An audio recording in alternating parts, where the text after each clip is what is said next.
Yo, it's Literal, aka Megawitz. In today's video, we're going to be talking about Pokemon Unite. We'll be going over the gameplay, cosmetics, emblem system, roster of the Pokemon cash shop, and of course the events as well in Pokemon Unite. Now, I personally think the best way to describe Pokemon Unite is that it's Pokemon's version of League of Legends, a MOBA. Now, Pokemon Unite was released on July 21st in 2021. It was rather popular when it hit the scene, with tons of people playing it, as Pokemon Unite is free to play and being rather accessible on the Nintendo Switch, and eventually being added to the Switch 2 and even on your cell phone as well. Now, with real money, of course, purchasing being available in the game to buy things at the cash shops, we'll get into it a little bit more later, is of course going to be the way Pokemon Unite makes its money, as it is free to play. I kind of wanted to address that now early on in the video. Now, I've personally played Pokemon Unite about over 150 hours. I'm at about 160 hours or so. And I thought, after watching a video that got posted quite some time ago by Spraggles, Jake the Content Cowboy, and Chris Heroes talking about Pokemon Unite, I thought I would like to toss my hat into the ring, kind of just as a review or my kind of thoughts of Pokemon Unite as a whole from a pretty casual player standpoint. Now, let's start off with when you first boot up the game. It can be, well, rather overwhelming with its amount of pure pop-ups that come with this game for every single piece of news, update, events, all the quests and the welcome free things that it likes to give you, and pretty much everything else it decides to throw at you can be, well, overwhelming. It's a lot and kind of overstimulating and annoying, to be honest. Now, of course, they can't complain too much when they're giving you free stuff, which can be really nice. You get welcome back gifts when you haven't turned the game on in a while, which is pretty cool. And I also understand from kind of a business standpoint that you need to get the information out there in a way that people can kind of understand and see it. And I feel like this is probably the best way to do that. So it is what it is. It can just be kind of overwhelming as your first time booting up the game, and kind of just frustrating when you want to just, well, play a couple games before bed. Now, getting into the roster of Pokemon that you have available to use, I first want to talk about how many Pokemon you actually had when you first started playing back in 2021. The game has, of course, grown just immensely in that time over these last handful of years, but it started off with just 20 playable Pokemon. And I feel like that's a pretty solid number to start with. You had some pretty popular Pokemon, like everybody knows, like Pikachu and Greninja, Cinderace, and of course Charizard and Venusaur as well. However, they tossed in some pretty, well, I feel forgotten Pokemon. Pokemon like Cramorant, Machamp, Crustle, Slowbro, Eldegoss is probably another one in there that is just kind of, well, like I said, forgotten. Now, which is pretty good to start a game with, I feel like, but as time goes on, you need to freshen it up by adding more Pokemon to play. And of course, over the last 5 or so years of this happening, we have arrived at the absolute bloated roster we have now of 89 Pokemon. 89 Pokemon. And they're still adding more to this game, which in some ways is awesome, as it does give so many different options to play with. But I feel like for a newer player or more casual player, it can be extremely frustrating and overwhelming trying to obtain all these new Pokemon and just all the grinding that goes into it, or just swiping the credit card, how much money it could cost to buy all the Pokemon if you wanted to own all 89 of them. Personally, I think I own probably maybe 20 or so of the Pokemon, and I think that's perfect for me. Unless there's one that comes out, I might go out of my way to get it. If not, that's okay. But I will say, having a bigger roster does come with its upsides. Not every game's going to be the same. You're not going to play against the same 20 Pokemon on repeat like we did back in 2021. Now, with just about 90 Pokemon being available, the chances you play against the same 5 Pokemon on a team 2 games in a row is slim to none. which I think is great. Now, can be also frustrating when trying to learn how all these different Pokemon actually work.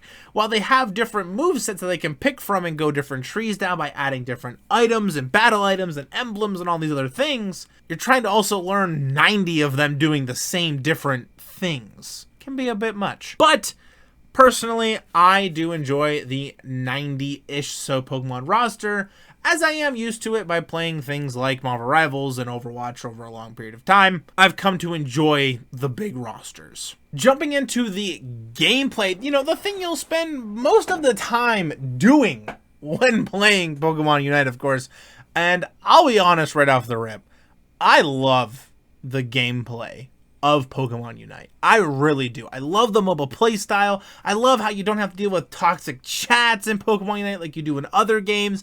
I love how the games are fast, only being 10-minute games, or even having other faster game modes available as well, which I think is really cool. Now, where I spend most of my time in Pokemon Unite is, of course, the ranked battle system. The ranked game mode being available for those that are more competitive and want to kind of just have a little bit more to work for and a little bit more of a edge to push and try to win and watch that number go up. It feels pretty good.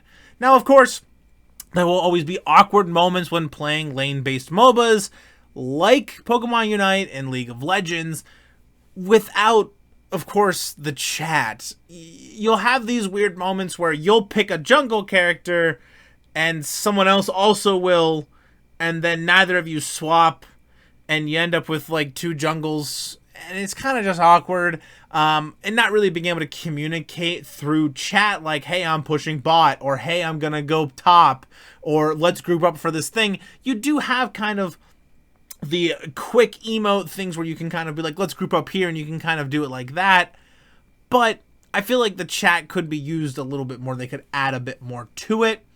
Because there have been times where, like I said, we've had two jungles in a game where it doesn't need to be a thing. Or people aren't grouping up for big team fights because they genuinely just don't know it's happening. So I think it would be kind of cool for a way to just kind of add that a bit more. And something else I think that's really important is that the gameplay does feel very rewarding, I feel like. That's something I feel like I always look for when playing just a game in general, especially when it's a little bit more faster paced or kind of more high action like Marvel Rivals or Overwatch or League or Pokemon Unite. I want it to feel rewarding, and it really is. It's a game where I think you can truly pick it up, play a couple rounds, and have fun playing it, be happy about the time spent playing, and feel very rewarded for the games you have played. Now, lastly, about the bloated roster that I will mention, it's also kind of nice in a gameplay aspect. Like I had mentioned before, you don't have to always, deal with playing against the same 5 team Pokemon on every team over and over and over again, which is really great. But something else that I wanted to kind of mention by just playing the game, I have developed a love for different types of Pokemon or just different Pokemon by playing Pokemon Unite that I didn't really care about before. And the Pokemon that I mainly play being Cinderace, Machamp, Snorlax, and Talonflame, but the big one for this is Cinderace. Cinderace was a Pokemon that I had no attachment till until Pokemon Unite. The bad side of this coin, however, is for a new player trying to learn the game, it's a bit harder to kind of, maybe decide on what Pokemon you want to play. I think that can be a bit tough. What Pokemon, kind of fits you, maybe your gameplay style that you might like. That can be a bit tough. But once you find it, you can kind of start really just going. And like I said, I found 4 that I genuinely tend to play the most. But over a period of time, I've begun to love Cinderace. I've begun to really enjoy Talonflame more as a Pokemon and Machamp as a Pokemon. I've always loved Snorlax before, but the other 3 I've become to enjoy a lot more by just playing Pokemon Unite. And I think that's awesome. Now, the emblem system and the item system does tie right into the kind of gameplay aspects of these emblems, and items will enhance your stats, how much attack, special defense, goal scoring speed, and movement and HP, just to name a couple things that'll kind of help increase or maybe even decrease at times. Now, For example, there can be an emblem that would give you plus 50 attack, but you lose negative 30 defense. Now, the emblems can become stronger and kind of maybe, give you bigger buffs or get rid of the stats that you might not care about by putting negative points into, by upgrading them from bronze to silver and then to gold at their highest, increasing the effects it may bring. So with the right 3 items, let's say we had Razor Claw, Muscle Band, and Float Stone, our speed and attack and crit chance will increase quite a bit, and then you toss the emblems in by adding more attack, speed, and crit chance. You could even add a battle item in there, which would give a cooldown to these by giving it more things, by giving it, it doesn't necessarily give it a cooldown, but it can give it maybe passive buffs or debuffs to kind of help other things kind of trigger in a fun way. Now, something I think is really cool is that this allows unique builds to happen in Pokemon Unite. Not only by picking different movesets in the Pokemon, but having different battle items, different emblems on your Pokemon can allow maybe a really bulky attacking Snorlax instead of a defensive one. Now, all this does sound super strong and powerful, but to level all these held items and emblems and stuff up, it's going to take so much grinding. It's actually insane. Now, the held items can get to a max level of 40, which is quite a bit, and getting emblems to gold will take a lot of time. Considering the fact that I have over 150 hours in the game and I only have a handful of gold emblems, I only have maybe about 10 or so. And I don't even have a single item to level 40. I have a bunch to 30, which was the cap beforehand, and then they raised it to 40. Is kind of crazy to me. 150 hours in a game, and I don't even have a single level 40. I only have a handful of gold emblems, and there are so many in Pokemon Unite. But you guessed it, you can bypass all that by swiping that card. Swipe your credit card, and all those problems will go away. Now, this does segue into another topic that I wanted to talk about, being microtransactions and the cash shop in Pokemon Unite. Pokemon Unite, being a free game, of course, does have to make money somewhere. Like I kind of mentioned at the beginning of the video, and this will come from the cash shop and microtransactions for things like cosmetics, ease of gameplay to increase power-ups, and buying maybe new Pokemon Unite licenses or new Pokemon to use. Now, I don't like to be the person to say the game is bad because it's pay to win or anything of that nature, considering the fact that you can get just as far in that regard by grinding. You can do it. It is possible. However, you have to be willing to put in that time, and it will take a lot of time. I think Pokemon Unite is a game where skill will beat credit card swipes most of the time. By playing smart, by having good positioning, better team fights, and good technique and heads-up plays, will do better than people who can just swipe a credit card. Most times. In my experience, I feel like that tends to be the case. So people being able to upgrade to max level items and gold medals isn't as much of a big advantage, at least like I said, it's more from a casual player standpoint. I will say, if you're willing to put at least 50 hours of gameplay in or so, you can get a pretty good start on the emblems and held items. You're not going to get them to max level, but maybe about half or so, and you can get a pretty good start and be able to really hold a chance against people who swiped a credit card. Now, the short answer, I don't feel like the cash shop is terrible in this game. Genuinely, just to be short and blunt, being pretty stuck behind swiping a card can get more Unite licenses by, being able to play more Pokemon is a bit disappointing because the grind for that is genuinely unbearable in my opinion. It takes too many hours in a short time span to actually be able to get the Unite licenses when the Pokemon comes out, and I feel like 9 times out of 10 it's not worth it. Just swipe the card to get the Pokemon you want when you want it, because like I said, grinding for that is genuinely unbearable. Now, I will say, to kind of start wrapping things up here, the events in Pokemon Unite are pretty interesting as just Playing the game and completing quests will help you work towards getting a new costume or maybe even a new Unite Pokemon license and other cosmetics. Usually events are for holidays to give exclusive cosmetics or when a new Pokemon does come out. However, like I said, you can speed up the process by swiping the credit card or just kind of grind it out away. It almost feels like a battle pass is the best way to kind of explain it. And I do like the fact that Battle Pass is kind of the revenue structure that they went for in this game.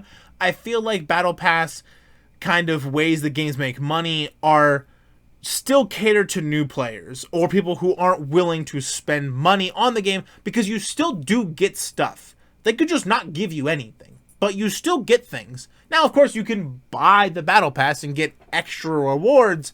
However, most people might not want to do that. Because that's just kind of how battle passes work. I do enjoy how the events do tend to last a pretty long time though, making sure you have a good chance to earn a good bit of the rewards, usually lasting anywhere between 1 to 3 months, which like I said, I feel like is pretty generous given the fact that most events in most games are usually a week, maybe a month. So the fact that they last kind of a couple months is pretty nice. Little update since I've been kind of recording and working on editing this Pokemon Unite kind of review video. They had just kind of announced this news, well, pretty recently, actually, and I wanted to take some time to kind of go through it real quick and kind of just slide it into the video, kind of just on a whim. So, Future Lloyd, a couple months ahead of time here.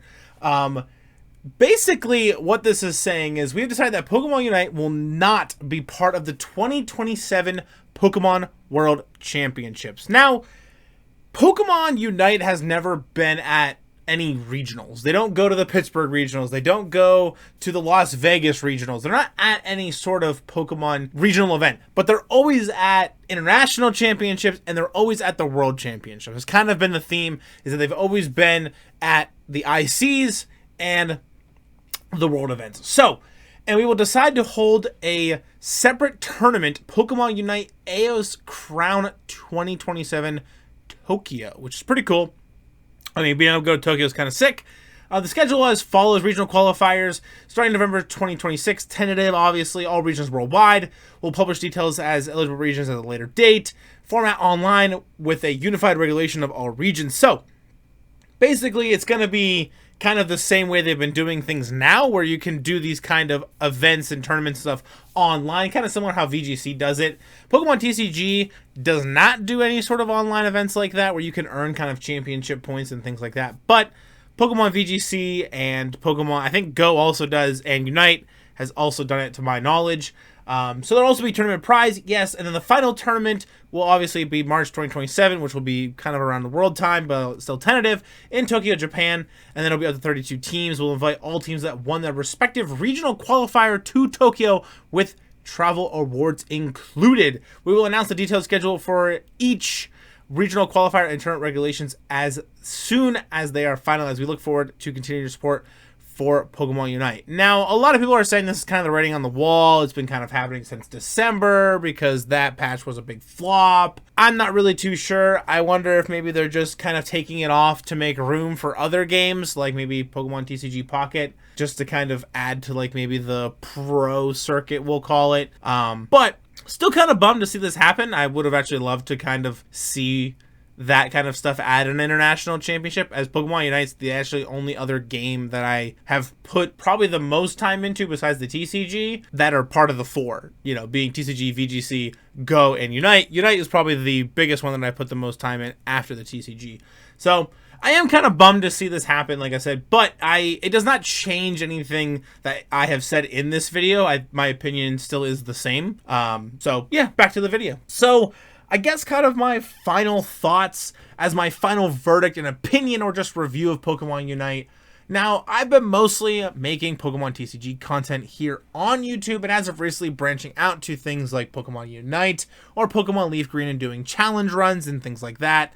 But after breaking down the whole game and all the research that I've put in and over 150 plus hours of playing Pokemon Unite over the last couple of years since the game's release, I can confidently say that I think Pokemon Unite is a really good game. With some flaws, sure, But overall, if I had to give it out of 10 stars, I'd give it a solid 7. The gameplay is engaging and very rewarding. The cosmetics are super cool, and I feel like the emblem system and item system is needed in a game to allow different builds of Pokemon to play in different rounds. However, the fact is, it is a bit pay to win at times for max level stuff, which does feel bad. However, they need to make money somewhere, and I do totally understand that. But I feel like for a game that's entirely free at its core, you can play it almost to its full extent, completely free, and be able to still win games and have a chance by just putting in the time to learn how a character works is really nice. So again, 7 out of 10 is pretty high, and I do recommend you try Pokemon Unite. It's really fast to pick up and play. It's tons of fun to play with your friends, or like I've been doing, which was a community kind of live stream, or doing it with you guys, the viewers, have been tons of fun. So definitely look out for more live streams for Pokemon Unite with the community, you guys, of course, in the future. Things have been a bit busy, but I do want to get back to them here soon. Something else I really want to touch again, I think it's really cool that you don't have to worry about toxic chat in the game. No negative or nasty texts or voice messages or anything of that nature, which is really nice. I think it gives the competitive feel still a way to be a bit casual due to no voice chat or text chat. But I think it's for the good of the game, and I think it keeps it very healthy, and I like that a lot. Being a family-friendly channel, we strive for those things. Now, if you've been enjoying the content I've been making so far here on YouTube, make sure to leave a like, smash the subscribe button, and I'll see you all in the next one.